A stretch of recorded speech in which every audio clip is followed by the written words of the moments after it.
สบายดีมื้อนี้พวกเราสิมาเรียนรู้เกี่ยวกับการเสริมโยงกับฐานข้อมูลเนาะ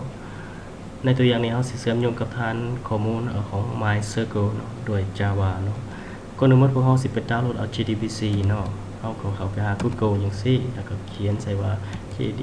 MySQL เนาะ MySQL JDBC connection download โอเคหลังจากนั้นเราจะเห็นลิงก์ตัวนี้เราจะกดเมาส์ข้างขวาแล้วก็เข้าไปหาในเว็บไซต์ตัวนี้เนาะแล้วเราจะเห็นconnector เนาะ J 5.1.21 เนาะแล้วก็เราจะเลือก platform independent แต่เราจะเลือกเอาตัวรุ่มนี้สำหรับ Windows เนาะแล้วเราจะดาวน์โหลดตัวนี้เนื่องจากว่าอาจารย์ดาวน์โหลด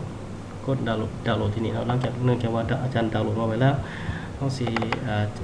จะเห็นไฟล์ตัวนี้โอเคใน compress เนาะอาจารย์จะแตกออกมาเป็นอย่างนี้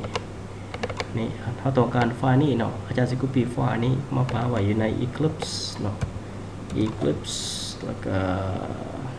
เข้าไปเขาสิปาไว้ใส่กระดาษเนาะแต่ว่าอาจารย์จะมาปาไว้บนนี้โอเคปาไว้นี้โอเคหลังจากนั้นเราสิอยู่ใน Eclipse บัดนี้เราสิ add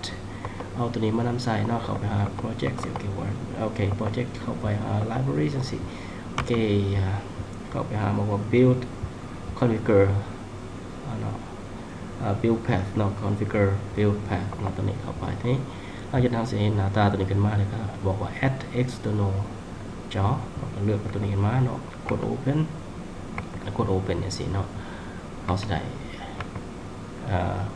คลาสต่างๆที่มาโชว์ในแพ็กเกจต่างๆที่มาโชว์อยู่ที่นี่เนาะ